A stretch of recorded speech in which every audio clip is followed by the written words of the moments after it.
Dead था जी वो आखिर जिंदा क्यों हो रहा है।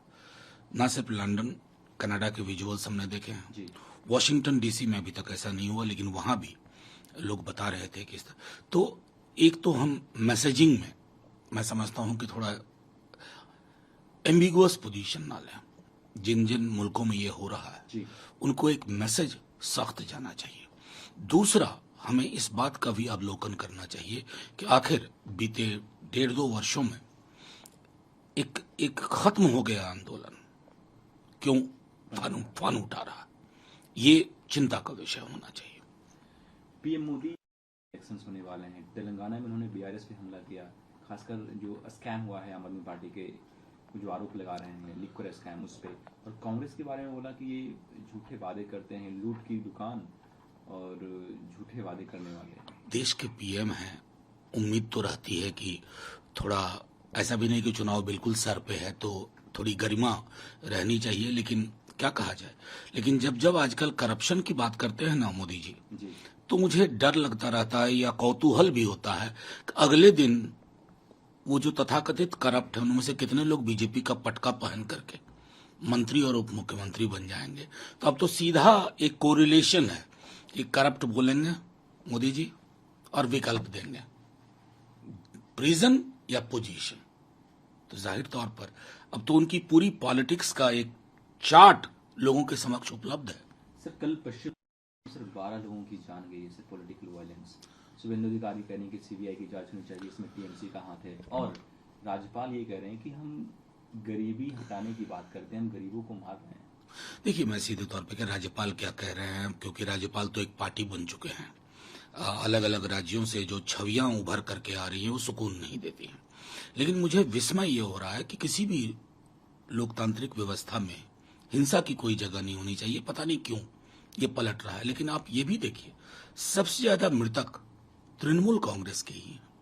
तो सीधे आरोप लगा देना कि ममता जी की पार्टी ने ये किया है, मैं समझता हूं कि ये बहुत ही जल्दबाजी में हम आजकल कंक्लूजन ड्रॉ करने लगे हैं, उससे बचना चाहिए। सर शरद पवार के अपने इलाकों में घूम रहे हैं जहां से उनके एमएलए चुनकर आए और वो दूसरी पार्टी बना ली। छगन भुजबल के बारे में कह रहे हैं कि आपने जो गलती किया इनको चुन के दोबारा मत करना, और ये भी कह रहे हैं कि मैं अभी थका नहीं हूँ, बूढ़ा नहीं हूँ, मैं अभी I am on the fire. और साथ में प्रफुल्ल पटेल के बारे में भी बोला कि हमने इनको बनाया, 2 बार राज्यसभा भेजा, कैबिनेट मंत्री बनाया, और वो मेरे बेटी के बारे में बोल रहे हैं कि ये अपनी बेटी को आगे बढ़ा रहे हैं, जबकि मेरी बेटी ने लोकसभा से जीत कर वो पहुंची है पार्लियामेंट। देखिए, मैं तो सीधे तौर पर कहता हूँ कि अजित पवार हूँ, प्रफुल्ल जी हूँ, इनकी पहचान किस बात से? घड़ी, शरद पवार, एनसीपी, जी उसके इतर तो कोई पहचान है नहीं। सच तो ये है और ये स्वीकार करना चाहिए। और मेरा अभी भी मानना है, मैंने पहले भी आप लोगों के माध्यम से कहा था कि आपने उद्धव जी की पार्टी के सांसद और विधायक ले लिए, शरद जी की पार्टी के सांसद और विधायक ले लिए, अब कैडर नहीं ले पाओगे। पार्टियां तो फिर से सांसद विधायक नए लोगों को बना देगी, लेकिन ये जो लोग गए हैं, क्योंकि इन सब के बारे में प्रधानमंत्री जी ने भोपाल में बड़ी विस्तार से टिप्पणी की थी, और उसके 4 दिन के अंदर ये हो रहा है ना, तो इसको टूट नहीं कहते हैं, इसको गाइडेड टूर कहते हैं।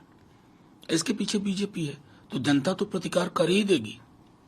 राजकुमार वो मणिपुर वायलेंस को लेकर के कह रहे हैं कि इसके पीछे कांग्रेस ने जो पॉलिसी बनाई थी पास्ट में, उसका हाथ है। मैं तो सीधे तौर पर कहता हूं, मेरे समक्ष कुछ डॉक्यूमेंट है, ये पड़े हुए हैं मेरे पास मणिपुर को लेकर के।